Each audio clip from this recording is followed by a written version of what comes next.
Hello दोस्तों, मैं हूं प्रिंस और स्वागत करता हूं आपका मैग्नेट ब्रेन्स में। तो हम क्लास 10th में मैथ्स का अपना चैप्टर ट्रायंगल्स देख रहे थे और अपने इस चैप्टर के अंतर्गत प्रीवियस के कुछ लेक्चर से हम सिमिलर ट्रायंगल्स के प्रॉपर्टीज को डिस्कस कर रहे थे। तो इस सीरीज में हमारा जो लास्ट लेक्चर था सर, उस लास्ट लेक्चर के साथ प्रॉपर्टीज के थ्योरी की पूरी कहानी होती है कंप्लीट। अब इस लेक्चर एंड ऑनवर्ड जितने भी लेक्चर हम देखेंगे वहां पे इन्हीं प्रॉपर्टीज पे बेस्ड सवालों को प्रैक्टिस करने वाले हैं। यानी कि सर इस लेक्चर एंड ऑनवर्ड्स हम questions based on properties of similar triangles को डिस्कस करने वाले हैं। और जितने भी सवाल हम डिस्कस करेंगे सर, ये सारे सवाल हमारे board exam point of view से काफी ज्यादा इंपॉर्टेंट होने वाले हैं। तो बिना टाइम वेस्ट किए अपने इस लेक्चर की कहानी को इस तगड़े सवाल के साथ शुरू करते हैं। तो ध्यान से सुनिएगा, अगर यह सवाल हमसे बोर्ड एग्जाम में पूछा जाता है सर तो 1 मार्क्स में पूछा जाएगा। और इस टाइप के सवाल 1 मार्क्स में बोर्ड एग्जाम में काफी फेवरेट सवाल होते हैं एग्जामिनर के। या तो हर साल या तो हर ऑल्टरनेट साल इस टाइप के 1 नंबर में सवाल कई बार बोर्ड एग्जाम में पूछे जाते हैं सर। तो सवाल की कहानी देखने में आसान लगती है, लेकिन कई सारी ऐसी छोटी छोटी चीजें होंगी जहां पे गलती कर सकते हो। तो पूरे सवाल के एक्सप्लेनेशन को बड़े ध्यान से बारीकी से सुनने की कोशिश करिएगा। सबसे पहले अपने सवाल को पढ़ लेते हैं। सवाल कह रहा है sir, if triangle ABC is similar to triangle DEF such that AB is equal to 1.2 centimeter and DE is equal to 1.4 centimeter, find the ratio of areas of triangle ABC and triangle DEF। तो बिना time waste किए सवाल की analysis पे चलते हैं, बिल्कुल ध्यान से सुनिएगा। तो सर सवाल को यहां से लेकर यहां तक पढ़ने के बाद बहुत अच्छे से क्लियर है कि 2 ट्रायंगल्स पे चर्चा चल रही है और इन ट्रायंगल्स का नामकरण भी हमें ऑलरेडी बता दिया गया। हमें बता दिया गया है सर कि हमारे 2 ट्रायंगल में से एक ट्रायंगल है ट्रायंगल एबीसी और दूसरा ट्रायंगल है ट्रायंगल डीईएफ।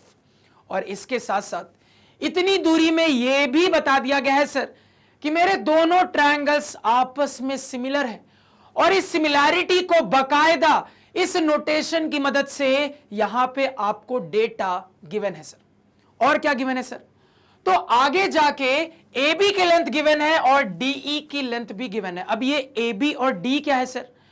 तो यहां पे हमें बहुत अच्छे से क्लियर है कि AB आपके ट्रायंगल ABC का ही एक साइड है और DE आपके ट्रायंगल DEF का ही एक साइड है सर। हमें बहुत अच्छे से यहां पे क्लियर हो रहा है कि ये AB और D एक्चुअली में मेरे दोनों ट्रायंगल्स के एक एक साइड है जिनका डेटा मुझे यहां पे गिवन है।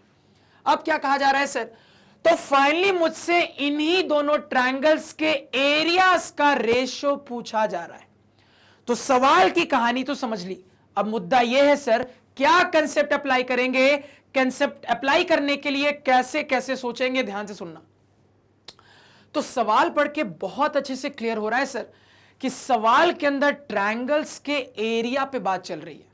अब तुरंत यह सुनते ही समझ में आता है कि हमने कई सारी अपने चैप्टर में ऐसी प्रॉपर्टीज पढ़ी है जो कि ट्रायंगल के एरिया से रिलेटेड बात करती है। अब मुद्दा यह है सर कि ये जो इतनी सारी हमने ट्रायंगल के एरिया से रिलेटेड प्रॉपर्टी पढ़ी है, उनमें से कौन सी प्रॉपर्टी यहां पे अप्लाई होनी चाहिए? तो इसका भी जवाब मिलता है। कैसे मिलता है सर? तो अगेन पूरा सवाल पढ़ के बहुत अच्छे से क्लियर है कि सवाल के अंदर मेरे ट्रायंगल के साइड्स पे चर्चा चल रही है। तो इससे मुझे समझ में आता है कि यहां पे एरिया वाली उस प्रॉपर्टी को अप्लाई करना चाहिए जो कि एरिया को ट्रायंगल के साइड से कोरिलेट करता है। तो इस टाइप के कोरिलेशन वाली हम क्या प्रॉपर्टी जानते हैं सर? तो इस टाइप के कोरिलेशन वाली प्रॉपर्टी कहती है कि आपके सिमिलर ट्रायंगल्स के एरियाज का जो रेशियो होता है ये फर्दर इन्हीं ट्रायंगल्स के करस्पॉन्डिंग साइड्स के रेशियो के स्क्वायर के बराबर होता है। तो यहां पे अब हमें बहुत अच्छे से क्लियर है कि क्या कंसेप्ट को अप्लाई करना है।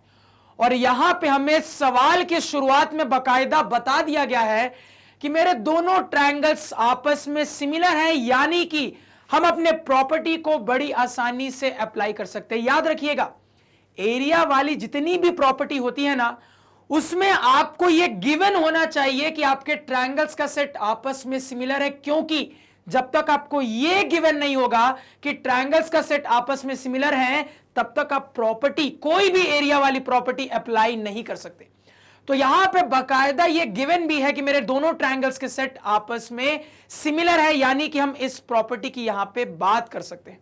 अब मेरी बात को यहां पे ध्यान से सुनना और समझने की कोशिश करना।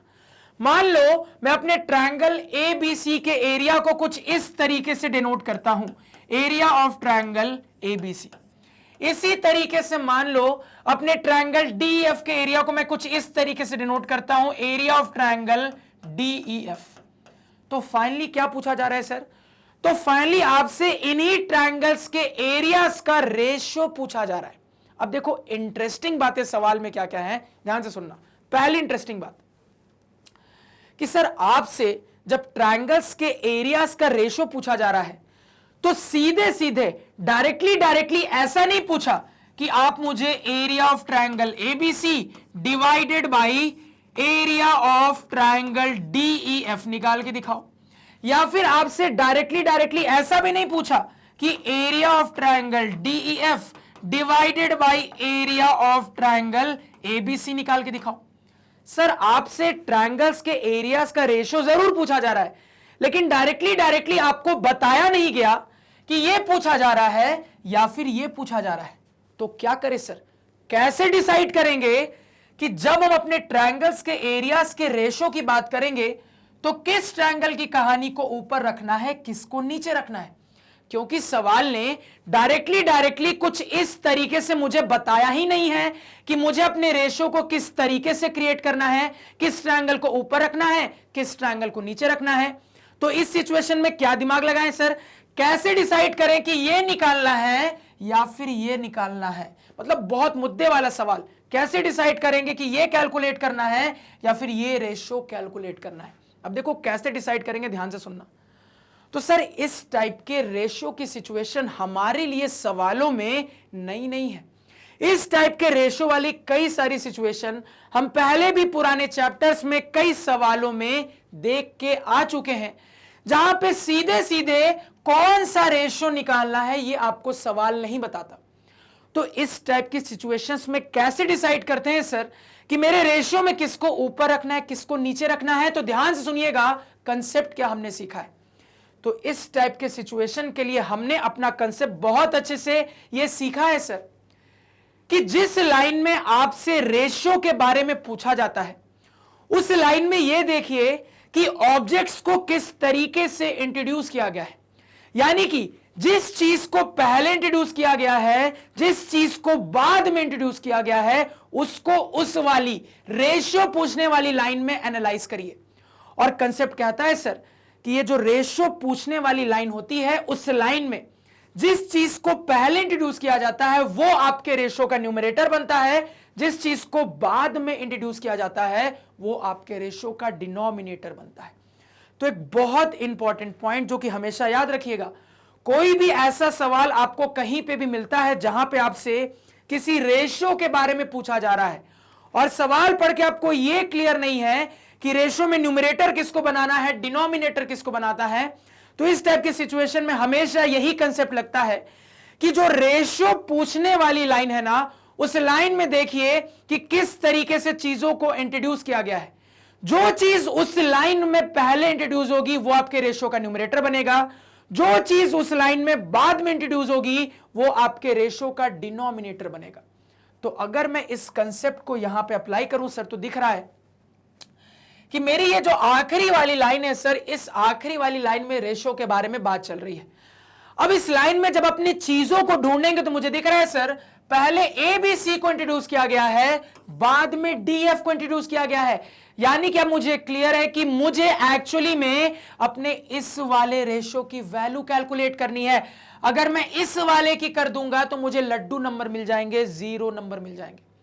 तो समझना बहुत जरूरी है कि यह कैलकुलेट करना है कि आपको यह कैलकुलेट करना है।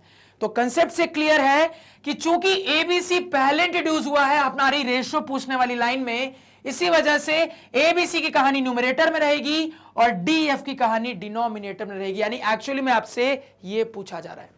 तो अब मुझे क्लियर है कि एक्चुअली में हमें अपने ट्रायंगल्स के एरियाज का रेशियो पूछा कैसे जा रहा है सर। तो अब मुझे क्लियर है कि मुझसे area of triangle ABC divided by area of triangle DEF पूछा जा रहा है सर। क्लियर हो गया?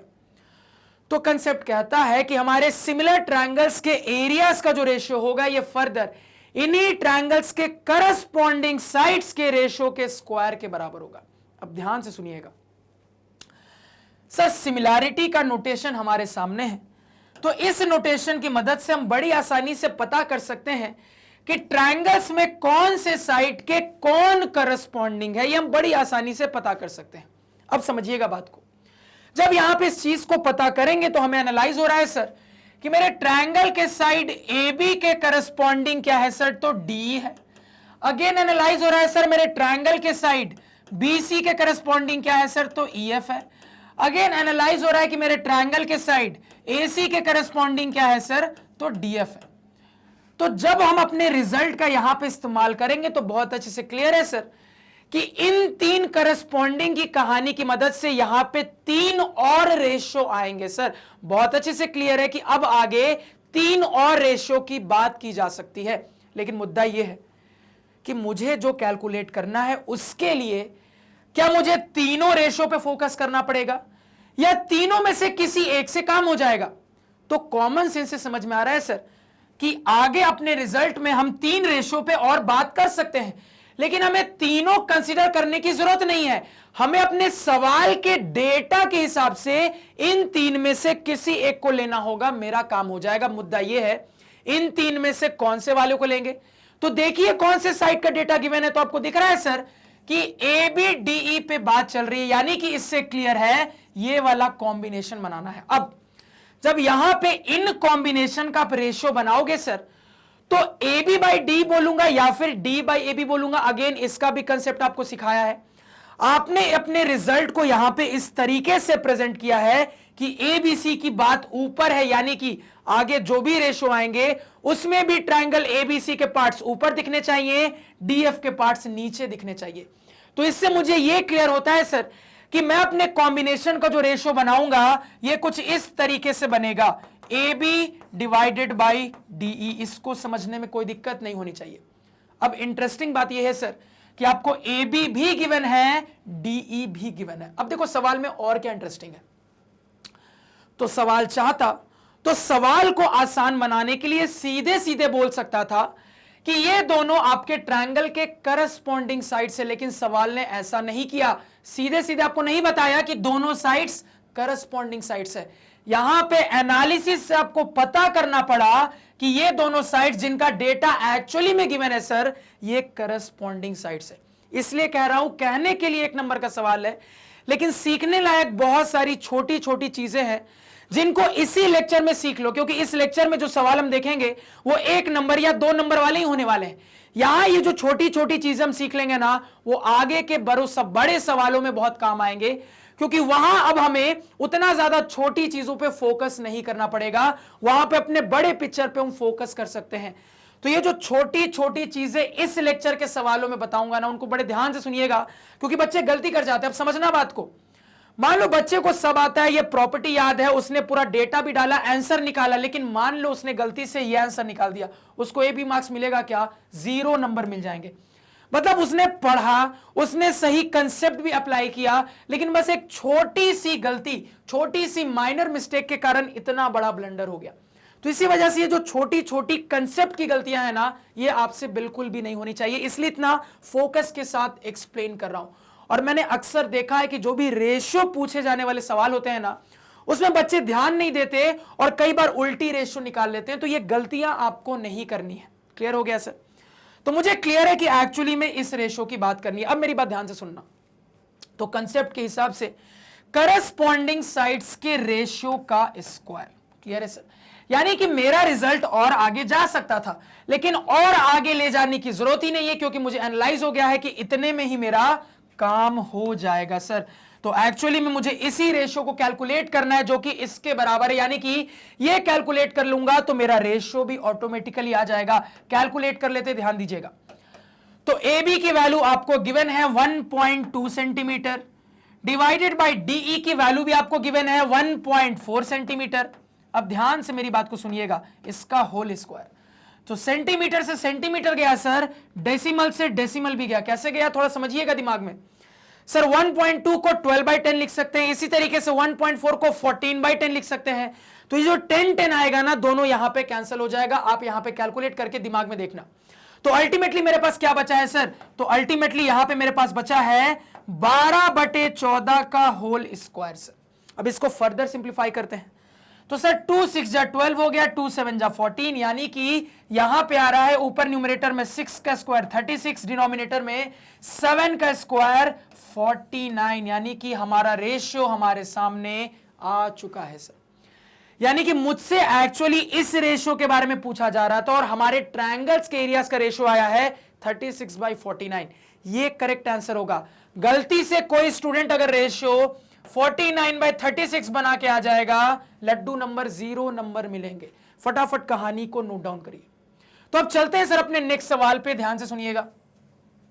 अब ये रहा सर हमारा नेक्स्ट सवाल, और अगर ये सवाल हमसे बोर्ड एग्जाम में पूछा जाता है सर तो 1 मार्क्स में पूछा जाएगा।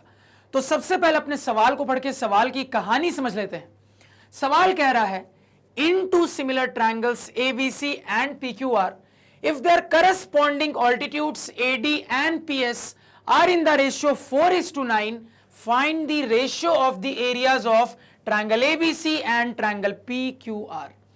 तो बिना टाइम वेस्ट किए हुए सवाल की सर्जरी स्टार्ट करते हैं। बिल्कुल ध्यान से सुनिएगा।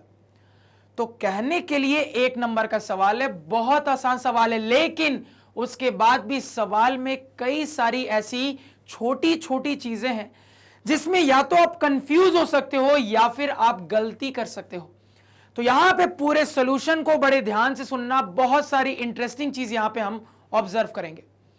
तो सर सवाल की यहां तक की लाइन को पढ़ने के बाद बहुत अच्छे से क्लियर हो रहा है कि सवाल के अंदर 2 ट्रायंगल्स पे चर्चा चल रही है, और इसी लाइन को पढ़ के यह भी क्लियर हो रहा है सर कि दोनों ट्रायंगल्स के नाम क्या है। सर हमारे 2 ट्रायंगल में से एक ट्रायंगल है ट्रायंगल ABC और दूसरा ट्रायंगल है ट्रायंगल PQR। अगेन इसी लाइन को यहां तक पढ़ के यह भी क्लियर हो रहा है सर कि मुझे यह भी गिवन है, यह भी बता दिया गया है कि मेरे दोनों ट्रायंगल्स आपस में सिमिलर है। अब ध्यान दीजिएगा, आपको यह तो लैंग्वेज के फॉर्मेट में बता दिया गया है कि दोनों ट्रायंगल्स आपस में सिमिलर हैं, लेकिन इस सिमिलैरिटी का नोटेशन आपको नहीं दिया गया है। तो एक इंटरेस्टिंग चीज दिख रही है, आपको लैंग्वेज के फॉर्मेट में यह तो बता दिया गया है कि दोनों ट्रायंगल्स आपस में सिमिलर हैं, लेकिन इस सिमिलैरिटी को किसी भी नोटेशन की मदद से नहीं बताया गया है। तो प्रॉब्लम यह है सर कि हम कुछ भी सोचेंगे तो हमें उसके लिए सिमिलैरिटी का नोटेशन चाहिए, जो कि अभी फिलहाल मेरे पास अवेलेबल ही नहीं है। तो क्या करेंगे सर? तो ध्यान से सुनना, क्या करेंगे।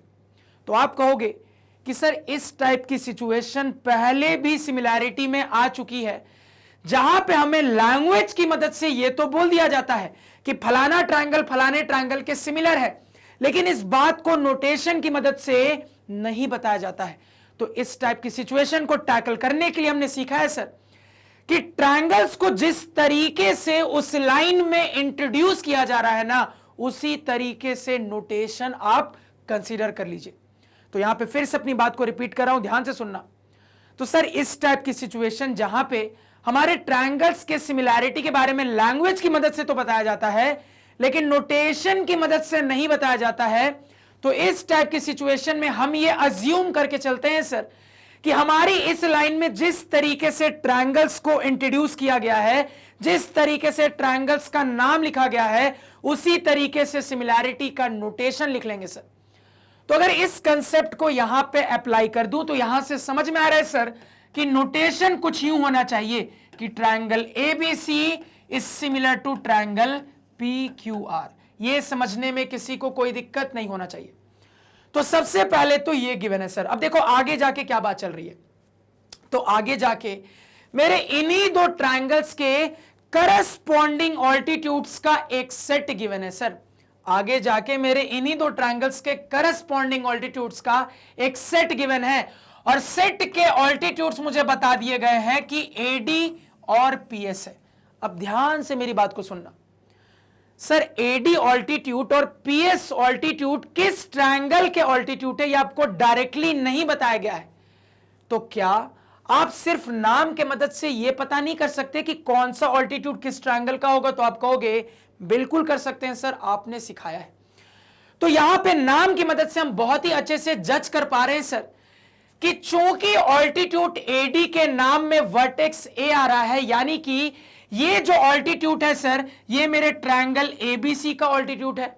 और अगेन यहां से ऑटोमेटिकली ये भी क्लियर हो रहा है सर कि ऑल्टीट्यूड पीएस के नाम में वर्टेक्स पी का जिक्र आ रहा है, यानी कि ये जो ऑल्टीट्यूड पीएस है सर ये मेरे ट्रायंगल पी क्यू आर का ऑल्टीट्यूड है। तो ये कौन सा ऑल्टीट्यूड किस ट्रायंगल का है सर, ये जानकारी मुझे सीधे सीधे यहां पे गिवन नहीं थी।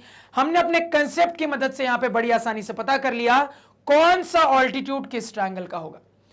तो इस आगे वाली लाइन में मुझे यह बता दिया गया है सर कि ये दोनों ऑल्टीट्यूड्स मिलके करस्पॉन्डिंग ऑल्टीट्यूड्स का एक सेट बना रहे हैं। इतना क्लियर हुआ।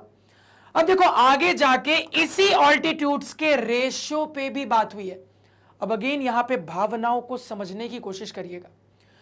आपको सीधे सीधे यहां पे कुछ इस तरीके से नहीं बोला जा रहा है कि AD बाई PS जो होगा ये 4/9 होगा, या फिर PS बाई AD जो होगा ये 4/9 होगा। ऐसे करके सीधे सीधे ऑल्टीट्यूड का रेशियो इसके बराबर होगा आपको नहीं बोला गया है। यहां पे आपको लैंग्वेज के फॉर्मेट में बोला गया है कि ऑल्टीट्यूड्स का जो रेशियो है ये 4:9 है। तो एक कंफ्यूजन क्रिएट होता है सर दिमाग में। कंफ्यूजन ये दिमाग में क्रिएट होता है सर कि AD बाई PS 4/9 मानेंगे या फिर PS बाई AD 4/9 मानेंगे। तो इस टाइप की रेशियो की सिचुएशन हमने कई बार कई टाइप के सवालों में देखी है, और उन सारे सवालों में मैंने आपको बहुत अच्छे से सिखाया है सर कि वो जो रेशियो बताने वाली लाइन होती है उस लाइन में देखिए कि आपके टर्म्स को किस तरीके से इंट्रोड्यूस किया गया है। जिस टर्म को पहले इंट्रोड्यूस किया जाता है उसको हम अपने रेशियो का न्यूमरेटर मान के चलते हैं, जिस टर्म को बाद में इंट्रोड्यूस किया जाता है उसको हम अपने रेशियो का डिनोमिनेटर मान के चलते हैं। यह हमने कई बार कई सवालों में ऑब्जर्व किया है जहां पे डायरेक्टली आपको रेशियो के बारे में नहीं बताया जाता है। तो रूल कहता है सर कि जिस तरीके से आपके टर्म्स को इंट्रोड्यूस किया गया है उसमें जो पहले आ रहा है वो आपके रेशियो का न्यूमरेटर बनेगा, जो बाद में आ रहा है वो आपके रेशियो का डिनोमिनेटर बनेगा। तो इस कंसेप्ट के हिसाब से अब मुझे क्लियर है सर कि पहले AD को इंट्रोड्यूस किया गया है, उसके बाद PS को इंट्रोड्यूस किया गया है, यानी कि आपके रेशियो में AD न्यूमरेटर में आएगा, PS डिनोमिनेटर में जाएगा। यानी एक्चुअली में ये जो रेशियो है सर इसका डाटा आपको गिवन है 4:9। इतना सभी को क्लियर हुआ। तो आप देख पा रहे होगे कई सारी छोटी छोटी बारीकियां हैं जहां पे आप कंफ्यूज हो सकते हो या गलती कर सकते हो सर। क्लियर हो गया। तो अब फाइनली इतना बताने के बाद मुझसे दोनों ट्रायंगल के एरिया का रेशियो पूछा जा रहा है। तो ध्यान दीजिएगा, मान लो इस ट्रायंगल के एरिया के बारे में बताने के लिए मैं अपने symbol area of triangle ABC कुछ इस तरीके से इस्तेमाल कर देता हूं, और इस ट्रायंगल के एरिया के बारे में बताने के लिए अपना सिंबल मैं एरिया ऑफ ट्रायंगल PQR कुछ इस तरीके से इस्तेमाल कर देता हूं।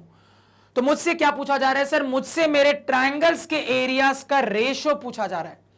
अब अगेन एक और छोटा डाउट दिमाग में आता है सर। कौन सा डाउट? अब डाउट ये आता है सर कि मैं जो अपने एरिया का रेशियो बनाऊंगा उस रेशियो में इसको ऊपर रखूं, इसको नीचे रखूं, या फिर इसको ऊपर रखूं, इसको नीचे रखूं।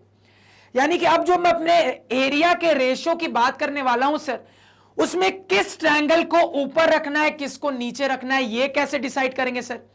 क्योंकि सीधे सीधे तो यहां पे बोला नहीं जा रहा है कि आप area of triangle ABC divided by area of triangle PQR निकालिए, या फिर अगेन सीधे सीधे आपको नहीं बताया जा रहा है कि आप area of triangle PQR divided by area of triangle ABC निकालिए। तो अगेन इस सिचुएशन में क्या करेंगे? तो आपको रूल पता है, कभी भी रेशियो डायरेक्टली अगर आपको नहीं बताया जाता है तो ये देखिए कौन पहले इंट्रोड्यूस किया गया है, कौन बाद में इंट्रोड्यूस किया गया, उसी से समझ में आ जाता है किसको न्यूमरेटर बनाना है, किसको डिनोमिनेटर। तो अगेन इस कंसेप्ट को यहां पे अप्लाई कर दे तो दिख रहा है सर कि पहले ABC को इस लाइन में इंट्रोड्यूस किया गया है, उसके बाद PQR की बात हो रही है। तो जो मेरी रेशियो के एरिया वाली लाइन है सर उसमें पहले ABC की बात हुई, बाद में PQR की बात हुई है। इसी वजह से हम जो अपने एरिया का रेशियो क्रिएट करेंगे उसमें न्यूमरेटर में ABC को रखेंगे, डिनोमिनेटर में PQR को रखेंगे। यानी एक्चुअली में देखो आपसे क्या पूछा जा रहा है, तो एक्चुअली में आपसे area of triangle ABC divided by area of triangle PQR पूछा जा रहा है। तो कोई भी स्टूडेंट गलती से area of triangle PQR divided by area of triangle ABC मत निकाल देना, वरना सब कुछ सही करने के बाद भी 0 नंबर मिलेंगे, लड्डू नंबर मिलेंगे। तो यहां पे आप देख पा रहे बहुत सारी छोटी छोटी बारीकियां सवाल में जहां पे गलती कर सकते हैं, लेकिन हमें गलती नहीं करना, इसलिए हम अपने कंसेप्ट को बाकायदा अच्छे तरीके से अप्लाई करके चीजों को समझ रहे हैं। अब यहां पे ध्यान से मेरी बात को सुनिएगा। तो मुझसे यही पूछा जा रहा है, ट्रायंगल्स के एरिया का रेशियो पूछा जा रहा है सर। तो क्या करेंगे सर? तो हम कहेंगे सर कि हमने अपनी प्रॉपर्टीज में बहुत सारी ऐसी प्रॉपर्टी पढ़ी है जो कि ट्रायंगल्स के एरियाज के रेशियो पे बात करती है। मुद्दा यह है सर कि हमने जो इतनी सारी ट्रायंगल्स के एरिया से रिलेटेड प्रॉपर्टी पढ़ी है, उनमें से यहां पे कौन सा अप्लाई होगा? तो अपने गिवन डेटा को देख के समझ में आ रहा है सर कि ऑल्टीट्यूड के बारे में बात हो रही है, यानी कि अब मुझे क्लियर है कि मुझे अपने सिमिलर ट्रायंगल्स के एरिया वाले उस प्रॉपर्टी का इस्तेमाल करना है जो कि एरिया को ऑल्टीट्यूड से कोरिलेट करता है, जो कि एरिया को ऑल्टीट्यूड से कोरिलेट करता है। तो एरिया ऑल्टीट्यूड को कोरिलेट करने वाली प्रॉपर्टी क्या कहती है सर? तो एरिया और ऑल्टीट्यूड को कोरिलेट करने वाली प्रॉपर्टी कहती है कि सिमिलर ट्रायंगल्स के एरियाज का जो रेशियो होगा, ये फर्दर इन्हीं ट्रायंगल्स के करस्पॉन्डिंग ऑल्टीट्यूड्स के रेशियो के स्क्वायर के बराबर होगा सर। अब इस कंसेप्ट को यहां पे अप्लाई कर देते हैं, तो ध्यान से सुनिएगा। तो हमें यहां पे बहुत क्लियरली लैंग्वेज में बता दिया गया है कि मेरे ये दोनों ऑल्टीट्यूड्स मिलके करस्पॉन्डिंग ऑल्टीट्यूड्स का सेट बना रहे हैं सर, यानी कि इन्हीं के रेशियो की यहां पे जरूरत है, यही से अपने रेशियो का इस्तेमाल कर लेंगे, काम हो जाएगा। मुद्दा यह है सर कि जब हम अपने ऑल्टीट्यूड का रेशियो बनाएंगे तो हम AD बाई PS लिखें या फिर PS बाई AD लिखें। अगेन कहानी आपको पता है, हमने जिस तरीके से यहां पे एरिया की कहानी की बात की है उससे क्लियर है कि न्यूमरेटर में ABC को रखा है, डिनोमिनेटर में PQR को रखा है, यानी कि आगे जाके जो भी फ्रैक्शन पे बात होगी उसमें न्यूमरेटर में हमेशा ट्रायंगल ABC के पार्ट्स दिखने चाहिए, डिनोमिनेटर में हमेशा ट्रायंगल PQR के पार्ट्स दिखने चाहिए।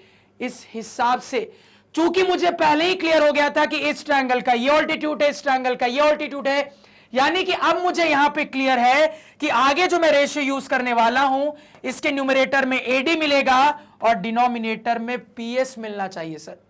तो करस्पॉन्डिंग ऑल्टीट्यूड्स का रेशियो क्रिएट कर लिया, लेकिन सिर्फ रेशियो नहीं सर, ये जो चीज होती है ये मेरे रेशियो के स्क्वायर के बराबर होती है। अब जाके हमारा यहां पे फाइनल रिजल्ट आया है जिसमें डेटा पुटिंग करेंगे और चीजों को सॉल्व कर लेंगे। तो यहां पे सर हमारे इन ऑल्टीट्यूड्स के रेशियो का डेटा मुझे गिवन है, मुझे यहां पे क्लियरली गिवन है कि AD बाई PS जो है सर वो 4/9 के बराबर है। वैल्यू सब्स्टिट्यूट कर दीजिए। तो यहां पे अगर हम वैल्यू को सब्स्टिट्यूट करेंगे सर, तो यहां पे हो जाएगा 4/9 का होल स्क्वायर, जिसको सॉल्व करेंगे तो यह आ जाएगा सर आपका 16/81। क्या आ जाएगा सर? 4 का स्क्वायर 16, 9 का स्क्वायर 81। तो यहां पे हमने अपने गिवन ट्रायंगल्स के एरियाज का रेशियो निकाल लिया जो कि आया है 16/81। तो गलती से भी कोई स्टूडेंट यहां पे 81/16 अगर आंसर निकाल देगा तो उसको 0 नंबर मिल जाएंगे। तो देखो, कहने के लिए बहुत आसान सवाल, बहुत सिंपल 1 नंबर का सवाल, लेकिन ये जो छोटी छोटी चीजें यहां पे आपको सीधे सीधे नहीं बताई गई थी, घुमा घुमा के बताई गई थी, उनमें कभी भी कंफ्यूज नहीं हुई होगा। इसी वजह से आपको यहां पे इतने अच्छे से एक्सप्लेन किया। फटाफट चीजों को नोट डाउन करिए। क्लियर है सर? तो कहानी समझ में आई इस सवाल की? बिल्कुल आनी चाहिए। नेक्स्ट सवाल पे चलते, ध्यान दीजिएगा। अब ये रहा सर हमारा नेक्स्ट सवाल, और अगर ये सवाल हमसे बोर्ड एग्जाम में पूछा जाता है सर तो 1 मार्क्स में पूछा जाएगा। तो सबसे पहले अपने सवाल को पढ़ के सवाल की कहानी समझ लेते हैं। सवाल कह रहा है, if triangle ABC is similar to triangle DEF such that BC is equal to 3 centimeter, EF is equal to 4 centimeter and area of triangle ABC is equal to 54 centimeter square, determine the area of triangle DEF। तो बिना time waste किए हुए सवाल की surgery start करते हैं। बिल्कुल ध्यान से सुनिएगा। तो सर यहां से लेके यहां तक पढ़ के बहुत अच्छे से क्लियर हो रहा है कि दो ट्रायंगल्स पे चर्चा चल रही है और इन ट्रायंगल्स का नामकरण क्या रखा गया है यह भी यहां से क्लियर हो रहा है। मुझे क्लियर हो रहा है सर कि मेरा एक ट्रायंगल है ट्रायंगल एबीसी और दूसरा ट्रायंगल है ट्रायंगल डीईएफ। अगेन यहां तक पढ़ के यह भी क्लियर हो रहा है सर कि मुझे यह भी गिवन है कि दोनों ट्रायंगल्स आपस में सिमिलर है। अब समझिएगा बात को सर, लास्ट सवाल जैसा यहां पे भी ये जो सिमिलैरिटी का गिवन डेटा मुझे दिया गया है सर, ये लैंग्वेज के फॉर्मेट में दिया गया है, नोटेशन के फॉर्मेट में नहीं दिया गया है। तो क्या कंसेप्ट अप्लाई करेंगे? तो हमें अपना कंसेप्ट पता है सर, कभी भी इस टाइप की सिचुएशन अराइज होती है तो हमारी उस लाइन में जिस तरीके से ट्रायंगल्स को इंट्रोड्यूस किया जाता है उसी तरीके से सिमिलैरिटी का नोटेशन कंसीडर कर लेते हैं। याद रखिएगा, किसी भी कंसेप्ट को अप्लाई करने के लिए सिमिलैरिटी का आपको सिमिलैरिटी के नोटेशन की जरूरत पड़ती है, तो इसी वजह से हर जगह नोटेशन पहले डिटरमाइन करना काफी जरूरी है। तो कंसेप्ट से हमें यहां पे क्लियर है सर कि सिमिलैरिटी का नोटेशन कुछ इस प्रकार होना चाहिए, triangle ABC is similar to triangle DEF. यहां तक में कोई दिक्कत किसी को समझने में नहीं होनी चाहिए। अब देखो आगे क्या हो रहा है, तो आगे जाके बीसी की लेंथ गिवन है, ईएफ की लेंथ गिवन है। अब मुद्दा यह है सर कि ये बीसी ईएफ है क्या, तो ध्यान दीजिएगा यहां पे थोड़ा सा आपके समझने के लिए इन दोनों ट्रायंगल्स को ड्रॉ करते हैं। सबसे पहले मान लो ट्रायंगल एबीसी को यहां पे ड्रॉ कर लिया सर। अगेन यहां पे मान लो दूसरा ट्रायंगल जो है आपका ट्रायंगल डीएफ, इसको भी अपने रूल्स के मुताबिक यहां पे ड्रॉ कर लिया। तो अगर अब अपने दोनों ट्रायंगल्स में ऑब्जर्व कर रहा हूं सर, तो मुझे बहुत अच्छे से क्लियर हो रहा है कि बीसी और ईएफ एक्चुअली में क्या है। मुझे दिख रहा है सर कि बीसी और ईएफ एक्चुअली में मेरे दोनों ट्रायंगल के साइड्स हैं। अब ध्यान देना सर, यहां से ये तो क्लियर हो गया कि ये दोनों मेरे ट्रायंगल के साइड्स हैं, लेकिन क्या ये साइड्स करस्पॉन्डिंग साइड्स हैं सर? ये अभी तक क्लियर नहीं है, क्योंकि ध्यान दीजिएगा लैंग्वेज में कहीं पे भी आपको नहीं बताया गया है कि ये साइड्स आपस में करस्पॉन्डिंग है कि नहीं है। तो जब तक ये डिटरमाइन नहीं कर लोगे कि ये आपस में करस्पॉन्डिंग है कि नहीं, तब तक आगे नहीं बढ़ सकते हो सर। ये आपको बहुत अच्छे से पता है, तो इस चीज को दिमाग में रखिएगा। आपको यहां से बस इतना क्लियर हो रहा है कि ये दोनों मेरे दो ट्रायंगल के साइड्स हैं, लेकिन क्या ये साइड्स करस्पॉन्डिंग है या नहीं है, ये अभी तक हमें क्लियर नहीं है सर। तो एक बार चेक कर लेते हैं। तो चेक करने का तरीका पता है, अगर मैं अपने इस सिमिलैरिटी के नोटेशन में बीसी को ढूंढूं सर, तो बीसी दिख रहा है, तो नोटेशन से क्लियर हो रहा है सर कि बीसी के करस्पॉन्डिंग ईएफ होगा, और मुझे बीसी ईएफ की ही कहानी गिवन है। तो यहां पे इनडायरेक्ट वे से मुझे समझ में आ रहा है सर कि मेरे दोनों ट्रायंगल्स के एक करस्पॉन्डिंग साइड्स का सेट मुझे गिवन है। ये मुझे यहां से क्लियर हो रहा है। मुझे क्लियर हो रहा है सर कि यहां से मुझे बीसी की लेंथ गिवन है 3 सेंटीमीटर, और यहां से ईएफ की लेंथ गिवन है 4 सेंटीमीटर, और ये भी अब मुझे क्लियर है कि ये दोनों साइड्स मिलके करस्पॉन्डिंग साइड्स का एक सेट बना रहे हैं। यहां तक समझने में किसी को कोई दिक्कत क्या नहीं होनी चाहिए। अगेन इस सवाल में भी आप देख पा रहे होगे कि छोटी छोटी बारीकियां हैं जिनको दिमाग में रखते हुए आगे बढ़ना है, वरना हम गलती कर सकते हैं। अब ध्यान दीजिएगा सर, आगे जाके इन दोनों ट्रायंगल्स में से एक ट्रायंगल का एरिया भी मुझे बता दिया गया। मुझे बता दिया गया है कि ट्रायंगल एबीसी का जो एरिया है वो है 54 सेंटीमीटर स्क्वायर। फाइनली मुझसे दूसरे वाले ट्रायंगल का एरिया पूछा जा रहा है सर। अब भावनाओं को यहां पे समझने की कोशिश करिएगा। तो कुल मिला के अब पूरा सवाल पढ़ के बहुत अच्छे से क्लियर हो रहा है सर कि सिमिलर ट्रायंगल्स के सेट में एरिया से रिलेटेड बात चल रही है, और हमने बहुत सारी ऐसी प्रॉपर्टीज पढ़ी है जो कि सिमिलर ट्रायंगल्स के एरिया से रिलेटेड बात करती है। अब मुद्दा यह है कि उन बहुत सारी प्रॉपर्टीज में यहां पे एरिया वाली कौन सी प्रॉपर्टी काम करेगी सर? तो अगेन अपने गिवन डेटा से क्लियर हो रहा है सर कि ट्रायंगल्स के करस्पॉन्डिंग साइड से रिलेटेड डेटा हमें गिवन है। तो मुझे भली बात ही क्लियर है सर कि यहां पे वो एरिया वाली प्रॉपर्टी अप्लाई होगी जो कि एरिया को ट्रायंगल के करस्पॉन्डिंग साइड से कोरिलेट करता है। तो क्या कहती है हमारी ये प्रॉपर्टी? तो हमारी ये प्रॉपर्टी कहती है सर कि सिमिलर ट्रायंगल्स के एरियाज का जो रेशियो होगा ये फर्दर इन्हीं ट्रायंगल्स के करस्पॉन्डिंग साइड्स के रेशियो के स्क्वायर के बराबर होगा सर। तो क्या कंसेप्ट अप्लाई करना है ये बहुत अच्छे से क्लियर है, अप्लाई कर लेंगे, अपना रिजल्ट लिख लेंगे कंसेप्ट का। अब ध्यान दीजिएगा, तो ये जो कंसेप्ट हमें क्लियर है सर, इस कंसेप्ट के रिजल्ट में हमें बहुत अच्छे से पता है कि ट्रायंगल्स के एरियाज के रेशियो पे बात करनी है। अब मुद्दा यह है सर कि जब मैं रिजल्ट में अपने ट्रायंगल्स के एरियाज के रेशियो पे बात करूंगा तो किस ट्रायंगल को ऊपर रखना है, किसको नीचे रखना है, यह तो सवाल पढ़ के क्लियर ही नहीं हो रहा। तो कैसे डिसाइड करेंगे सर किसको ऊपर रखना है रिजल्ट में, किसको नीचे रखना है? अब मेरी बात को यहां पे ध्यान से सुनिएगा। देखो, आपको सवाल यहां पे ट्रायंगल्स के एरियाज का रेशियो नहीं पूछ रहा है, सवाल ने आपको दो ट्रायंगल्स में से एक का एरिया दे दिया, दूसरे का एरिया पूछ रहा है। यहां रेशियो से रिलेटेड कोई बात सवाल में नहीं हो रही है, इसी वजह से आपकी यहां पे मर्जी है पूरी, आप किसको ऊपर रखना चाहते हो, किसको नीचे रख के रिजल्ट बनाना चाहते हो। अब दोनों तरीके से काम करोगे, अल्टीमेटली आंसर पे कोई फर्क नहीं पड़ेगा। समझिएगा बात को, जब मेरे ट्रायंगल्स के एरियाज का रेशियो सीधे सीधे पूछा जाता है सर, तो उस सिचुएशन में थोड़ा कंफ्यूजन रहता है कि इसको ऊपर रखना है, किसको नीचे रखना है।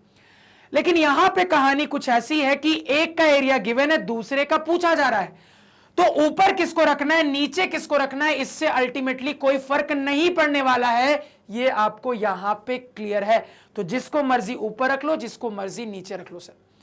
तो एक स्टूडेंट हो सकता है जो कि रिजल्ट कुछ ऐसा क्रिएट कर सकता है, area of triangle ABC divided by area of triangle DEF, और एक दूसरा स्टूडेंट हो सकता है जो कि रिजल्ट कुछ ऐसा भी क्रिएट कर सकता है, area of triangle DF divided by area of triangle ABC. आप यहां पे दोनों में से किसी भी तरीके से आगे बढ़ो, कोई दिक्कत नहीं है, दोनों स्टूडेंट्स के रास्ते बिल्कुल सही है। मान लो रैंडमली मैं ये वाला रास्ता लेता हूं, तो ध्यान दीजिएगा, तो हमारा कंसेप्ट कहता है कि मेरे सिमिलर ट्रायंगल्स के एरियाज का जो रेशियो होगा वो फर्दर इन्हीं ट्रायंगल्स के करस्पॉन्डिंग साइड्स के रेशियो के स्क्वायर के बराबर होगा। और आपको यहां पे बहुत अच्छे से करस्पॉन्डिंग साइड्स का एक सेट गिवन है और उतने की ही जरूरत है सर यहां पे। अब मुद्दा यह है सर कि जब अपने करस्पॉन्डिंग साइड्स का यहां पे रेशियो यूज करेंगे तो ऊपर बीसी रखें, नीचे ईएफ रखें, या फिर ऊपर ईएफ रखें, नीचे बीसी रखें। अगेन इसका भी कंसेप्ट क्लियर है कि आप अपने रिजल्ट को जिस तरीके से डिफाइन करोगे उसी तरीके से ऊपर नीचे डिटरमाइन करते हो। यानी कि अगर मैं इस तरीके से अपने रिजल्ट की बात कर रहा हूं तो यहां से क्लियर है कि मैंने ए बी सी को न्यूमरेटर में रखा है, डी एफ को डिनोमिनेटर में रखा है। मतलब यह है कि आगे जो भी फ्रैक्शन की बात करूंगा उसमें ए बी सी के पार्ट्स को ऊपर रखूंगा, डी एफ के पार्ट्स को नीचे रखूंगा। लेकिन यहीं पे अगर ये वाला स्टूडेंट रहता तो इस वाले स्टूडेंट ने डी एफ को ऊपर रखा है, ए बी सी को नीचे रखना है। यानी कि ये स्टूडेंट जब आगे के फ्रैक्शंस की बात करेगा तो ट्रायंगल डीईएफ के पार्ट्स को ऊपर यानी कि न्यूमरेटर में रखेगा, एबीसी के पार्ट्स को नीचे यानी कि डिनोमिनेटर में रखेगा। इतना समझ में आया क्या? बिल्कुल आना चाहिए सर। यहां पे वापस लौटते हैं, तो इस रिजल्ट के लिखने के तरीके से मुझे क्लियर है कि कौन ऊपर होगा कौन नीचे होगा। मुझे क्लियर है सर कि ऊपर बीसी होगा, नीचे मेरा ईएफ होगा। लेकिन सिर्फ रेशियो की बात नहीं होती सर, मेरे रेशियो के स्क्वायर की बात होती है। अब जाके हमारा रिजल्ट यहां पे क्रिएट हो गया है। अब जो भी पूछा जा रहा है, जो भी डेटा गिवन है उसको फटाफट यहां पे पुट करिए, सॉल्व कर लिए, आंसर निकाल लीजिए सर। तो ध्यान दीजिएगा, अब यहां पे सॉल्यूशन पे चलते हैं। तो एबीसी का एरिया बिल्कुल गिवन है, डाटा पुट कर लीजिए sir, 54 centimetre square divided by नीचे एरिया ऑफ ट्रायंगल डीएफ, जो कि मुझे कैलकुलेट करना है sir, area of triangle DEF. Clear हो गया सर? बराबर राइट साइड में क्या है, बीसी बाई ईएफ। तो बीसी की वैल्यू गिवन है 3 सेंटीमीटर डिवाइडेड बाई ईएफ की वैल्यू कितनी गिवन है सर, 4 सेंटीमीटर, इसका होल स्क्वायर। इतना क्लियर हो गया सर? तो यहां पे जब हम सॉल्व करेंगे तो मुझे यहां पे दिख रहा है sir 54 divided by area of triangle DEF बराबर राइट साइड में जब इस ब्रैकेट को खोलेंगे स्क्वायर करने के बाद 3 का स्क्वायर 9 हो जाएगा, 4 का स्क्वायर यहां 16 हो जाएगा सर। अब यहां पे चीजों को और सिंप्लीफाई करते हैं, तो 9 5 जा 45, 9 6 जा 54 हो गया सर। यानी कि अगर क्रॉस मल्टीप्लाई कर लेंगे तो मुझे दिख रहा है एरिया ऑफ ट्रायंगल DEF बराबर यहां पे 16 इंटू 6, और एरिया की यूनिट क्या होगी सर? तो इससे क्लियर हो रहा है कि एरिया की यूनिट यहां पे लिखी जाएगी सेंटीमीटर स्क्वायर। कैलकुलेट कर लीजिए कितना हो जाएगा सर? यहां पे 6 6 या 36 कैरी 3, यहां पे 6 + 3 9, यानी कि 96 सेंटीमीटर स्क्वायर आपके ट्रायंगल DEF का यहां पे एरिया निकल के आ गया। फटाफट चीजों को नोट डाउन करिए।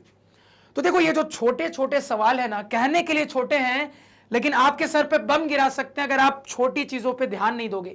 इसी वजह से हर छोटी चीज को यहां पे एक्सप्लेन करते हुए आगे बढ़ रहा हूं, ताकि आगे जाके जब बड़े सवाल देखेंगे तो वहां पे इस टाइप के छोटे छोटे कंफ्यूजन हमें बिल्कुल भी नहीं होने चाहिए। फटाफट नोट डाउन करिए। अब इस तरीके से, इस स्टूडेंट वाले तरीके से आगे बढ़ के सॉल्व करना आपका होमवर्क रहेगा। तो यहां से भी सॉल्व करोगे तो आप पाओगे कि ट्रायंगल DEF का जो एरिया है सर वो 96 सेंटीमीटर स्क्वायर ही निकल के आ रहा है। फटाफट नोट डाउन करिए। नेक्स्ट सवाल पे चलते हैं सर, ध्यान दीजिएगा। अब ये रहा सर हमारा नेक्स्ट सवाल, और अगर ये सवाल हमसे बोर्ड एग्जाम में पूछा जाता है सर तो 1 मार्क्स में पूछा जाएगा। तो सबसे पहले अपने सवाल को पढ़ के सवाल की कहानी समझ लेते हैं। सवाल कह रहा है sir, if triangle ABC is similar to triangle DEF such that area of triangle ABC is 9 centimeter square and area of triangle DEF is 16 centimeter square and BC is equal to 2.1 centimeter, find the length of EF। तो बिना time waste किए हुए सवाल की surgery पे चलते हैं, बिल्कुल ध्यान से सुनिएगा। तो देखो यहां तक सवाल को पढ़ के क्या क्या क्लियर हो रहा है। तो यहां तक सवाल को पढ़ के क्लियर हो रहा है सर कि 2 ट्रायंगल्स पे चर्चा चल रही है और उन दोनों ट्रायंगल्स का नामकरण भी हमें बता दिया गया। हमें बता दिया गया है सर कि हमारे 2 ट्रायंगल्स में से एक ट्रायंगल है ट्रायंगल ABC और दूसरा ट्रायंगल है ट्रायंगल DEF, और इसके साथ साथ हमें यह भी गिवन है कि दोनों ट्रायंगल्स आपस में सिमिलर हैं। अब यहां पे सीधे सीधे सिमिलैरिटी को नोटेशन की मदद से बता दिया गया है। यहां पे सीधे सीधे बता दिया गया है सर कि हमारे सिमिलैरिटी का नोटेशन क्या यूज किया गया है गिवन डेटा में। अब देखो आगे जाके क्या हो रहा है, तो ध्यान से सुनिएगा। तो आगे जाके मुझे दोनों ट्रायंगल्स के एरिया का डेटा भी बता दिया गया है। मुझे बता दिया गया है सर कि ट्रायंगल ABC का एरिया है 9 सेंटीमीटर स्क्वायर। मुझे यह भी बता दिया गया है कि ट्रायंगल DEF का एरिया है 16 सेंटीमीटर स्क्वायर। और क्या बताया गया है सर? तो और आगे जाके मुझे BC की लेंथ बताई गई है, मुझसे EF की लेंथ पूछी जा रही है। अब समझिएगा बात को सर, ये BC EF क्या है? तो अब इतने सारे सवाल प्रैक्टिस करने के बाद हमें बहुत अच्छे से ये क्लियर है सर कि BC जो है ये एक्चुअली में मेरे ट्रायंगल ABC का एक साइड है। अगेन यहां पे क्लियर है सर कि EF जो मुझसे पूछा जा रहा है ये एक्चुअली में मेरे ट्रायंगल DEF का एक साइड है। यानी आगे जाके ट्रायंगल ABC के एक साइड का डेटा गिवन है, ट्रायंगल DEF के एक साइड का डेटा मुझसे पूछा जा रहा है। तो अब मेरे दिमाग में चल रहा है सर कि ये जो दोनों ट्रायंगल के एक एक साइड की कहानी गिवन है, क्या ये कहानी करस्पॉन्डिंग की कहानी है या फिर नहीं है? क्या ये जो साइड्स मुझे गिवन है सर ये करस्पॉन्डिंग है या फिर करस्पॉन्डिंग नहीं है सर? क्योंकि लैंग्वेज में तो सीधे सीधे करस्पॉन्डिंग के बारे में नहीं बताया गया है। तो यहां पे हमें चेक करना पड़ेगा सर कि साइड्स की कहानी करस्पॉन्डिंग की है कि नहीं है, क्योंकि जब तक करस्पॉन्डिंग की कहानी नहीं रहेगी तब तक हम इस्तेमाल नहीं कर सकते। तो चेक करते हैं। तो नोटेशन से बड़ी आसानी से इस चीज को हम चेक कर सकते हैं सर। चेक करते हैं।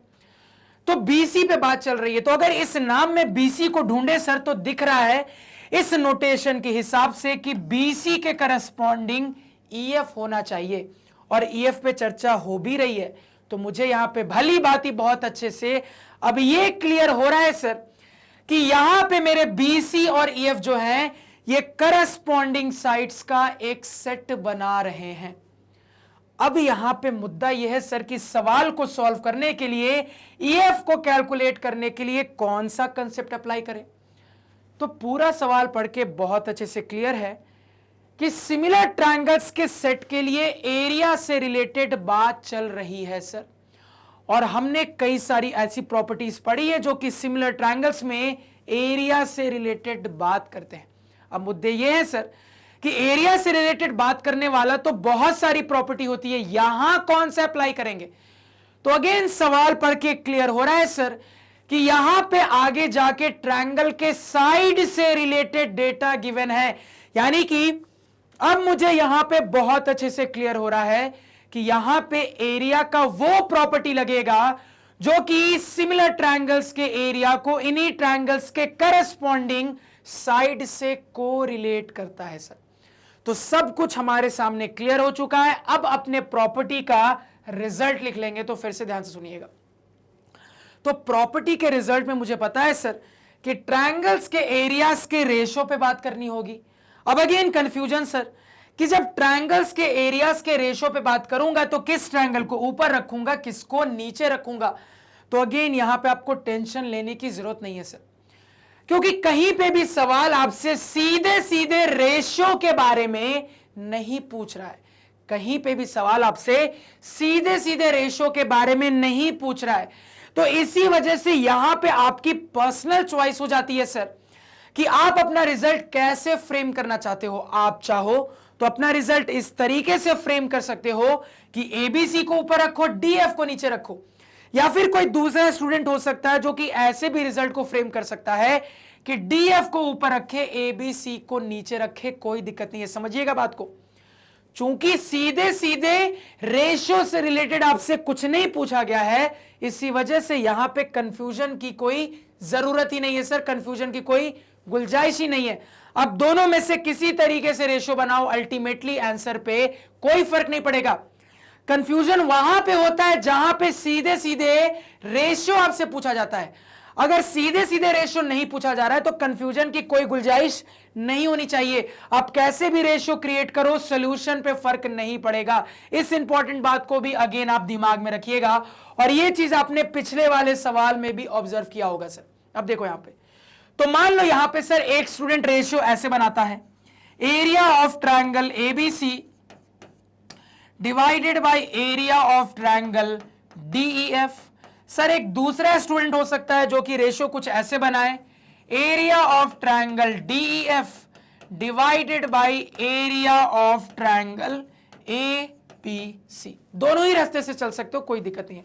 मान लो रैंडमली मैं ये वाला रास्ता चुनता हूं सर, तो ये किसके बराबर होगा? तो हमारा कंसेप्ट कहता है कि सिमिलर ट्रायंगल्स के एरियाज का जो रेशियो होगा ये फर्दर इन्हीं ट्रायंगल्स के करस्पॉन्डिंग साइड्स के रेशियो के स्क्वायर के बराबर होगा सर। तो मुझे यह तो क्लियर है कि बीसी और ईएफ का जो सेट है ये करस्पॉन्डिंग साइड्स का एक सेट है। अब मुद्दा यह है कि इस रेशियो के हिसाब से जब यहां पे साइड का रेशियो बनाऊंगा तो बीसी ऊपर रखूं, ईएफ नीचे रखूं, या फिर ईएफ ऊपर रखूं, बीसी नीचे रखूं? अगेन इसका भी जवाब मुझे पता है सर। मैंने यहां पे जिस तरीके से रेशियो बनाया है उस तरीके में क्लियर है, एबीसी ऊपर रखा गया है, डीएफ नीचे रखा गया है, यानी कि आगे जितने भी फ्रैक्शंस की बात करूंगा उसमें ट्रायंगल एबीसी के पार्ट्स ऊपर दिखने चाहिए, डीएफ के पार्ट्स नीचे दिखने चाहिए। अगर ये स्टूडेंट होता तो इसके हिसाब से इसने ट्रायंगल डीएफ को ऊपर रखा है, एबीसी को नीचे रखा है। तो अगर ये रिजल्ट क्रिएट करता तो इस तरीके से करता कि आगे के जितने भी फ्रैक्शंस होंगे उसमें ट्रायंगल डीएफ के पार्ट्स ऊपर दिखने चाहिए, एबीसी के पार्ट्स नीचे दिखने चाहिए सर। क्लियर है? तो हम यहां पे इस तरीके से बात कर रहे हैं, तो इसके हिसाब से क्लियर है रेशियो कैसा बनेगा। कैसा बनेगा सर? तो रेशियो बनेगा इसके हिसाब से बीसी डिवाइडेड बाई ईएफ का। लेकिन रुक जाइए, सिर्फ रेशियो की बात नहीं होती सर, रेशियो के स्क्वायर की बात होती है। अब जाके आपका रिजल्ट यहां पे होता है कंप्लीट। अब जो भी जानकारी गिवन है पुट कर दीजिए, और जो कैलकुलेट करना फटाफट कैलकुलेट कर लीजिए। तो लग जाते हैं काम पे, ध्यान दीजिएगा सर। तो दोनों ट्रायंगल का यहां पे एरिया का डाटा गिवन है, पुट कर देते हैं। तो एबीसी का है 9 सेंटीमीटर स्क्वायर, तो 9 डिवाइडेड बाई डीएफ का डाटा गिवन है 16 सेंटीमीटर स्क्वायर, तो डिनोमिनेटर में 16 बराबर यहां पे सर बीसी, तो बीसी का डेटा गिवन है यहां पे 2.1 डिवाइडेड बाई ईएफ, तो मुझे यहां पे कैलकुलेट ही करना है इसका स्क्वायर। फटाफट पहले इतना नोट डाउन करिए सर। क्लियर है? अब देखो आगे, अब यहां पे जब फर्दर सॉल्व करेंगे तो चीजों को यहां समझिएगा, थोड़ा ध्यान से सुनिएगा। देखो तो सर मेरे पास कुछ फॉर्मेट यूं आ रहा है 2.1 डिवाइडेड बाई EF इसका होल स्क्वायर बराबर यहां पे 9/16। तो क्या इसको मैं कुछ इस तरीके से नहीं कह सकता सर? ध्यान दीजिएगा, कुछ इस तरीके से एक्स स्क्वायर बराबर के का फॉर्मेट, जहां पे हम x बराबर प्लस माइनस रूट के बोल के सॉल्व कर देते हैं। बिल्कुल कह सकता हूं सर, कह दीजिए।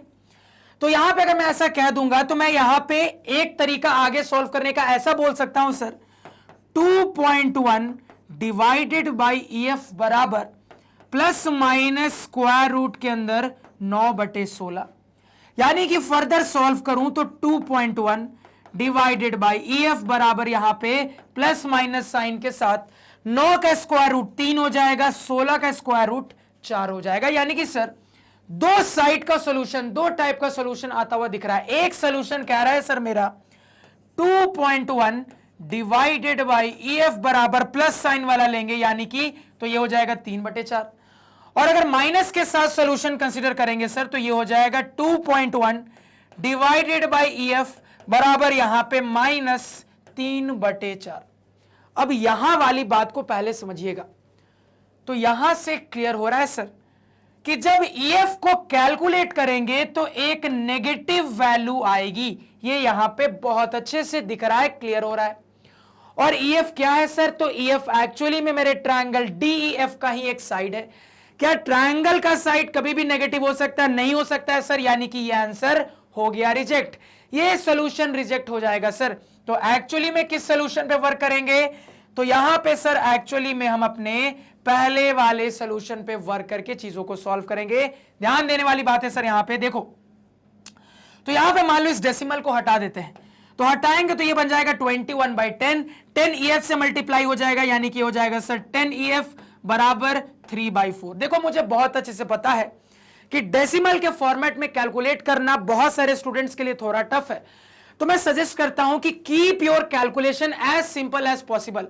मतलब अगर आपको डेसिमल से प्रॉब्लम हो रही है, डेसिमल हटा दो, अब तो सब कुछ होल नंबर में है, अब तो आसानी से सॉल्व कर सकते हो ना। तो यहां पे सॉल्व करना स्टार्ट करो। तो दिख रहा है सर कि 3 7 जा यहां पे 21 हो जाएगा, क्रॉस मल्टीप्लाई कर लेंगे तो ये आ जाएगा 10 EF बराबर 7 4 जा 28। 10 को उस तरह भेज देंगे सर तो ये हो जाएगा EF बराबर 28/10, यानी कि 2.8 यूनिट क्या हो जाएगी सर? तो साइड के किस यूनिट पे चर्चा हो रही है सर? सेंटीमीटर पे, यानी इसकी भी यूनिट क्या हो जाएगी? सेंटीमीटर हो जाएगी सर। तो हमने यहां पे कैलकुलेट कर लिया, किसको कैलकुलेट कर लिया सर? तो हमने यहां पे EF की वैल्यू को कैलकुलेट कर लिया है। फटाफट चीजों को यहां पे नोट डाउन करिए। तो हमसे EF पूछा जा रहा था, हमने EF को कैलकुलेट कर लिया। फटाफट यहां पे नोट डाउन करिए सर, क्लियर है? इसको समझने में कोई दिक्कत, कोई समस्या, कोई परेशानी किसी को नहीं होनी चाहिए। तो अगेन एक अच्छा सवाल सर, कहने के लिए अगेन बार बार कह रहा हूं 1 नंबर का सवाल है, लेकिन सवाल में गलती करने वाली बहुत सारी चीजें हैं। तो जहां जहां ध्यान देने को कह रहा हूं वहां ध्यान दीजिए और गलती करने से बचिए सर, क्योंकि ये चीजें शुरुआत के सवाल में सीख लोगे तो आगे के सवालों में दिक्कत नहीं जाएगी। तो अब चलते हैं नेक्स्ट सवाल पे, फिर से ध्यान से सुनिएगा सर। अब ये रहा सर हमारा नेक्स्ट सवाल, और अगर ये सवाल हमसे बोर्ड एग्जाम में पूछा जाता है सर तो या तो 2 मार्क्स में पूछा जाएगा या फिर 3 मार्क्स में पूछा जाएगा। तो सबसे पहले अपने सवाल को पढ़ के सवाल की कहानी समझ लेते हैं।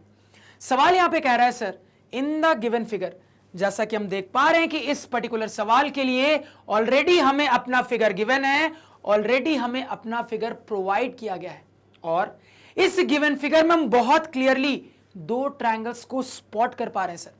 हम इस गिवन फिगर में दिख रहा है कि एक ये वाला ट्रायंगल है और दूसरा ये वाला ट्रायंगल है। तो फिगर प्रोवाइड करने के बाद आगे सवाल हमसे कह रहा है PB and QA are perpendiculars to segment AB if PO is equal to 5 centimeter, QO is equal to 7 centimeter and area of triangle POB is equal to 150 centimeter square. Find the area of triangle QOA. तो बिना time waste किए हुए सवाल की surgery start करते हैं, बिल्कुल ध्यान से सुनिएगा। तो सबसे पहले सारे के सारे गिवन डेटा पे एक एक करके बात कर लेते हैं। तो गिवन डेटा के तौर पे सबसे पहले सवाल में हमें ये फिगर गिवन है। देखो इसके अलावा और क्या क्या गिवन है। तो इसके अलावा अगर मैं सवाल को यहां से यहां तक पढ़ता हूं सर, तो इसमें बोला जा रहा है कि आपके फिगर में पीबी और क्यूए दोनों की दोनों लाइनें ए बी के साथ परपेंडिकुलर है। यहां पे क्लियरली ये मेंशन्ड है सर कि आपके फिगर में ये जो पीबी और क्यूए है सर, ये दोनों की दोनों लाइनें ए बी के साथ परपेंडिकुलर है। अब इस गिवन डेटा को अलग से फिगर में रिप्रेजेंट करने की कोई जरूरत है क्या? कोई जरूरत नहीं है सर, ऑलरेडी ये डाटा रिप्रेजेंटेड है। आगे बढ़ते हैं। तो आगे बोला जा रहा है सर कि फिगर में पीओ की लेंथ है 5 सेंटीमीटर। कहां है सर पीओ? तो ये रहा पीओ, इसकी लेंथ मुझे गिवन है 5 सेंटीमीटर, इसको हमने हाईलाइट कर लिया। और क्या गिवन है सर? तो मुझे फिगर में क्यूओ की भी लेंथ गिवन है 7 सेंटीमीटर, इसको भी हाईलाइट कर लेते हैं। तो ये रहा सर क्यूओ, इसकी लेंथ गिवन है 7 सेंटीमीटर, इसको भी हाईलाइट कर लिया। और क्या गिवन है सर? तो आगे जाके मुझे अपने इस वाले ट्रायंगल का एरिया भी गिवन है। क्या गिवन है सर? तो मुझे बताया गया है कि ट्रायंगल पीओबी का जो एरिया है वो है 150 सेंटीमीटर स्क्वायर। फाइनली मुझसे इस वाले ट्रायंगल का एरिया पूछा जा रहा है, क्या होगा? तो अब मेरी बात को बिल्कुल ध्यान से सुनना, मैं क्या क्या यहां पे कहने जा रहा हूं। तो पूरा सवाल पढ़ के बहुत अच्छे से क्लियर हो रहा है सर कि ट्रायंगल चैप्टर का एक ऐसा सवाल है जहां पे एरिया से रिलेटेड बात चल रही है, और हमने बहुत सारी ऐसी प्रॉपर्टीज अपने ट्रायंगल चैप्टर में सीखी हैं जो कि एरिया से रिलेटेड बात करती है। लेकिन मुद्दा यह है सर कि एरिया से रिलेटेड बात करने वाली भी बहुत सारी प्रॉपर्टीज है। तो उन बहुत सारी एरिया वाली प्रॉपर्टीज में से यहां पे एरिया की कौन सी प्रॉपर्टी अप्लाई करनी चाहिए?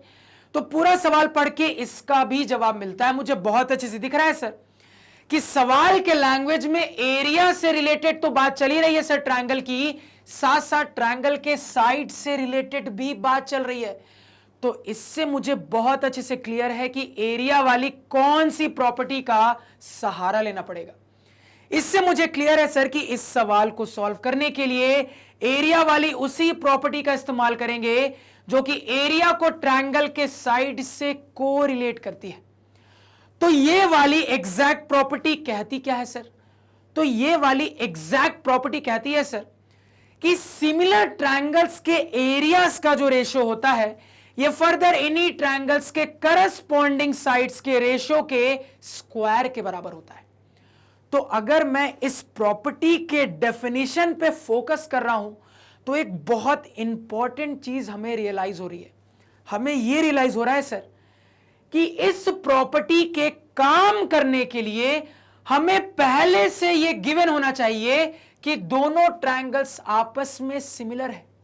क्या पहले से आपको यह गिवन है कि दोनों ट्रायंगल्स आपस में सिमिलर हैं? तो कहोगे सर पूरा सवाल पढ़ रखा है और सवाल ने डायरेक्टली कहीं पे भी नहीं बोला है कि दोनों ट्रायंगल्स आपस में सिमिलर है। तो बड़ी प्रॉब्लम हो गई। प्रॉपर्टी तो समझ में आ रही है लेकिन अप्लाई नहीं कर पा रहे हैं सर, क्योंकि प्रॉपर्टी को अप्लाई करने की जो कंडीशन होती है वो कंडीशन अभी फिलहाल यहां पे फुलफिल होती हुई नहीं मिल रही। कंडीशन कहती है कि इस प्रॉपर्टी का इस्तेमाल आप तभी कर पाओगे अगर पहले से आपको यह गिवन हो कि दोनों ट्रायंगल्स आपस में सिमिलर हैं। लेकिन पूरा सवाल पढ़ के बहुत अच्छे से क्लियर है सर कि यहां पे हमें पहले से बिल्कुल भी गिवन नहीं है कि दोनों ट्रायंगल्स आपस में सिमिलर हैं। तो अब क्या किया जाए, क्योंकि यह तो क्लियर है कि हमारे एरिया वाली कौन सी प्रॉपर्टी लगने वाली है। अब इस कंडीशन को यहां पे बिठाया कैसे जाए सर? तो बहुत अच्छे से अब यह समझ में आता है कि कुल मिला के मेरे पास जो गिवन डेटा है उसके इस्तेमाल से पहले मुझे अपने टारगेट ट्रायंगल्स को सिमिलर साबित करना पड़ेगा, क्योंकि एक बार मैं अपने टारगेट ट्रायंगल्स को सिमिलर साबित कर देता हूं उसके बाद मैं अपनी उस एरिया वाली प्रॉपर्टी का इस्तेमाल कर सकता हूं।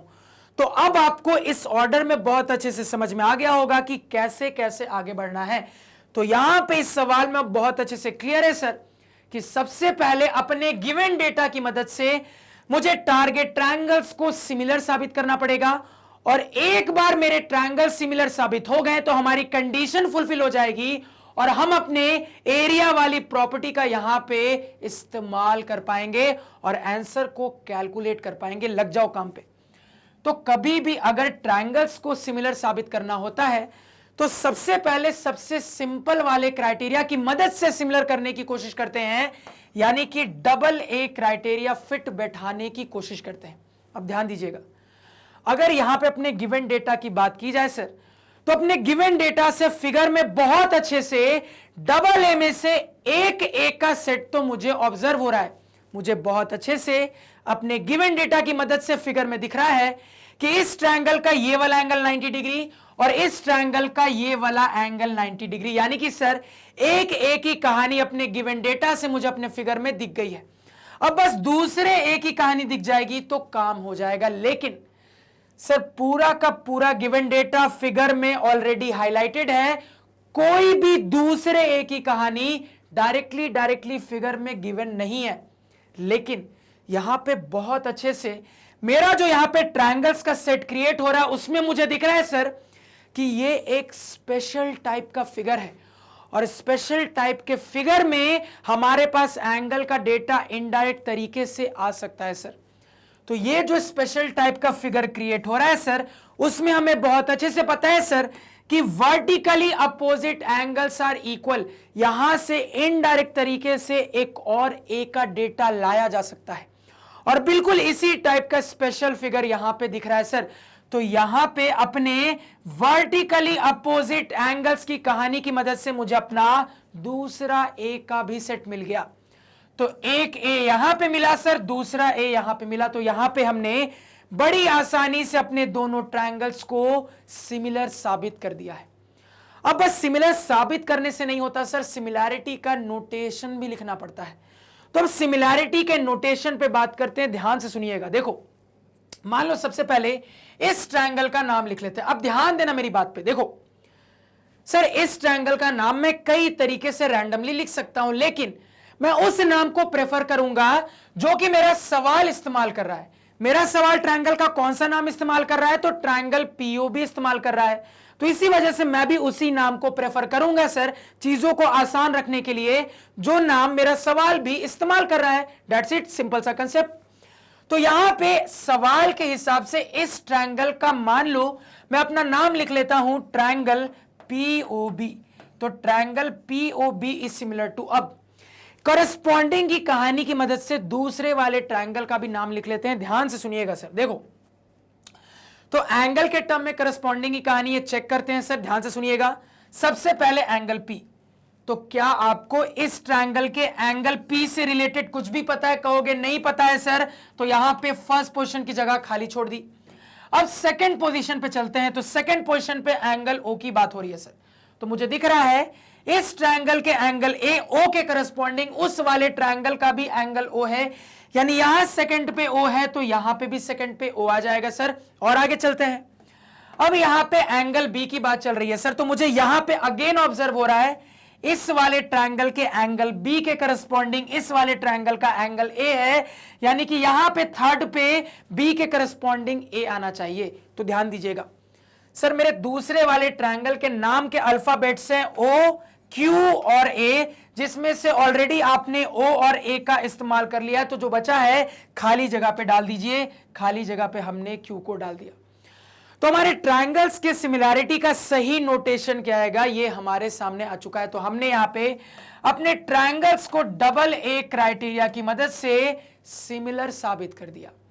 अब अपने एरिया वाले प्रॉपर्टी पे बात कर सकते हैं। तो ध्यान से सुनिएगा, एरिया वाली प्रॉपर्टी पे बात करना स्टार्ट करते हैं। तो प्रॉपर्टी कहती है सर एरिया वाली कि सिमिलर ट्रायंगल्स के एरियाज का जो रेशियो होता है ये फर्दर इन्हीं ट्रायंगल्स के करस्पॉन्डिंग साइड्स के रेशियो के स्क्वायर के बराबर होता है। तो ध्यान दीजिएगा, अगर मैं यहां पे अपने ट्रायंगल्स के एरिया का रेशियो बनाने की कोशिश करूंगा सर, तो मुद्दा यह है किस ट्रायंगल को ऊपर रखूं, किस ट्रायंगल को नीचे रखूं। तो जवाब आपको खुद ब खुद ही मिल जाना चाहिए। आपको पूरा सवाल पढ़ के बहुत अच्छे से ये क्लियर हो रहा है सर कि यहां पे मुझे कोई रेशियो कैलकुलेट नहीं करना है कि मुझे दिमाग लगाना पड़ेगा कि किसको ऊपर रखना है किसको नीचे। यहां पे मुझे एक एग्जैक्ट डाटा यानी कि इस वाले ट्रायंगल का एरिया कैलकुलेट करना है। इसी वजह से यहां पे मेरी पर्सनल चॉइस हो जाती है कि जब मैं अपने इस प्रॉपर्टी का इस्तेमाल करता हूं तो मैं अपने रिजल्ट को किस तरीके से लिखता हूं। तो अपनी पर्सनल चॉइस के हिसाब से अपने रिजल्ट में या तो मैं इस ट्रायंगल की कहानी को ऊपर, इस वाली को नीचे रख के आगे बढ़ सकता हूं, या फिर मैं इस ट्रायंगल की कहानी को ऊपर, इस वाली को नीचे रख के भी आगे बढ़ सकता हूं। अल्टीमेटली आंसर पे कोई फर्क नहीं पड़ेगा। तो रैंडमली कोई भी एक तरीका यहां पे यूज कर लीजिए। मान लो मैं इस तरीके से रखता हूं सर कि इसको ऊपर रखता हूं, उसको नीचे रखता हूं। तो यहां पे सबसे पहले ट्रायंगल्स के एरियाज के रेशियो पे बात कर लेते हैं। सबसे पहले इस ट्रायंगल के एरिया के बारे में बात कर ले। तो यहां पे लिख लेंगे सर अपने इस प्रॉपर्टी के हिसाब से area of triangle POB divided by, अब उस वाले ट्रायंगल के एरिया की बात कर लेते हैं। तो एरिया ऑफ ट्रायंगल, अब जिस तरीके से दूसरे वाले ट्रायंगल का नाम नोटेशन में आया है उसी तरीके से यहां पे भी नाम लिख लेते हैं सर। तो ट्रायंगल QOA हो गया सर।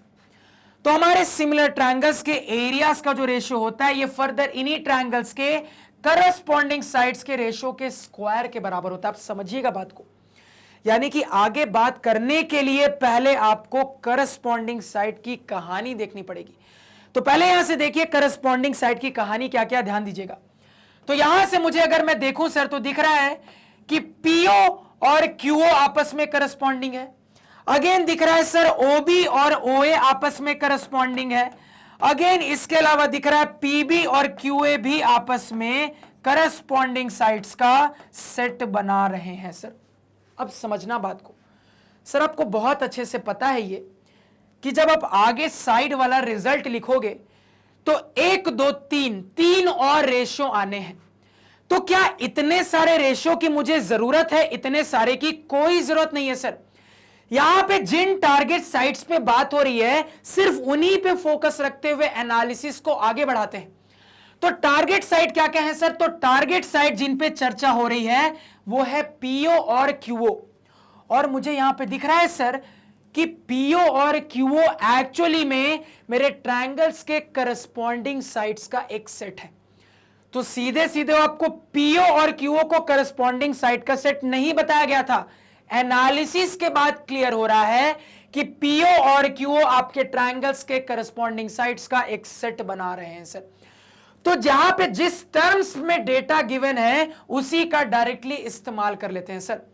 तो जिस तरीके से मैंने यहां पे अपने रेशियो को डिफाइन किया है, मैंने इस वाले ट्रायंगल को ऊपर रखा है, दूसरे वाले को नीचे रखा है। यानी कि जब मैं करस्पॉन्डिंग साइड के रेशियो की बात करूंगा सर तो इस ट्रायंगल के पार्ट्स को ऊपर रखूंगा, इस वाले ट्रायंगल के पार्ट्स को नीचे रखूंगा। यहां से अब मुझे बहुत अच्छे से क्लियर है सर कि ऊपर में PO आएगा और नीचे में QO आएगा। तो बस इतना नहीं होता सर, इसका स्क्वायर भी होता है। देखो समझना सर, इस रिजल्ट को आप और भी लिख सकते थे आगे जाके, और भी इनका भी इस्तेमाल करके रिजल्ट को एक्सटेंड कर सकते थे, लेकिन जरूरत है क्या? कोई जरूरत नहीं है।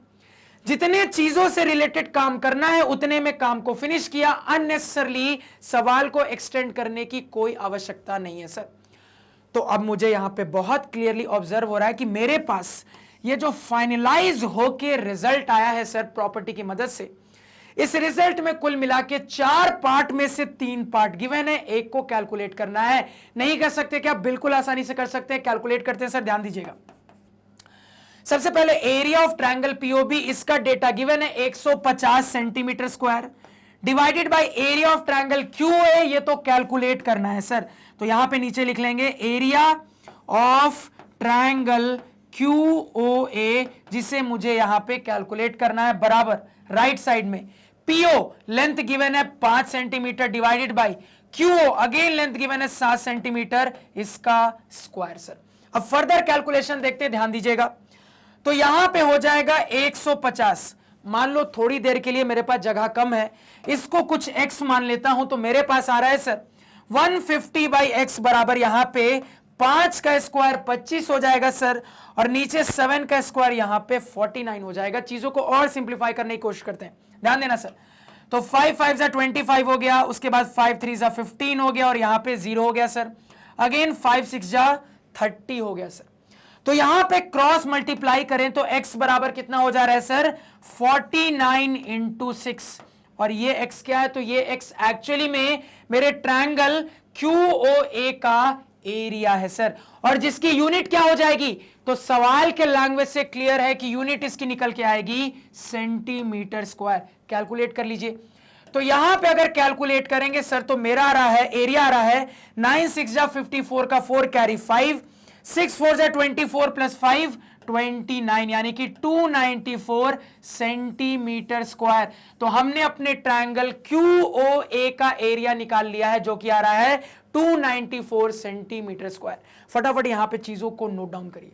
तो फाइनली इस सवाल के साथ हमारे लेक्चर की कहानी होती है कंप्लीट। तो मैं उम्मीद करूंगा सर कि इस लेक्चर में जो भी कुछ आपको पढ़ा है वो आपको बहुत अच्छे से क्लियर है, कहीं पे किसी भी किस्म का डाउट नहीं है। अगर कहीं पे डाउट आ रहा है, इसका मतलब यह है कि आपने प्रॉपर्टीज की कहानी को पिछले के लेक्चर्स में अच्छे से नहीं समझा है। तो जो भी ऐसे स्टूडेंट है जिन्होंने मेरे प्रॉपर्टीज का लेक्चर नहीं देखा है, सीधे इस लेक्चर को देख रहे हैं, तो उनको बहुत सारी चीजें समझने में दिक्कत हो सकती है। तो मैं उनको सजेस्ट करूंगा कि पहले आप जाइए, अच्छे से मेरे प्रॉपर्टीज को लेक्चर को देखिए, उसके बाद सवालों के लेक्चर को देखिए, ज्यादा मजा आएगा, चीजें ज्यादा इंटरेस्टिंग लगेंगी सर। क्लियर है? तो आज के पढ़ाए हुए नोट्स आप हमारे ऑफिशियल वेबसाइट magnetbrains.com से डाउनलोड कर सकते हैं, जिसका लिंक वीडियो के डिस्क्रिप्शन में है। magnetbrains.com पे आपको क्लास 4 से लेकर 12 तक सारे सब्जेक्ट्स और कोर्सेज मिल जाते हैं, वो भी सिस्टमैटिक ऑर्डर में अरेंज्ड। और सबसे इंपॉर्टेंट बात, मैग्नेट ब्रेन्स दूसरे चैनल जैसा नहीं है जो कि शुरुआत का हल्का फुल्का कंटेंट तो फ्री में देता है, लेकिन बाकी के कंटेंट के लिए पैसे मांगता है। यहां पे पूरा का पूरा क्वालिटी कंटेंट क्वालिटी टीचर्स के द्वारा पहले भी फ्री था, अभी भी फ्री है, आगे भी रहेगा। बस अपना प्यार हम पे इसी तरीके से बनाए रखें सर। इसी नोट के साथ लेक्चर को एंड करते हैं। Thank you.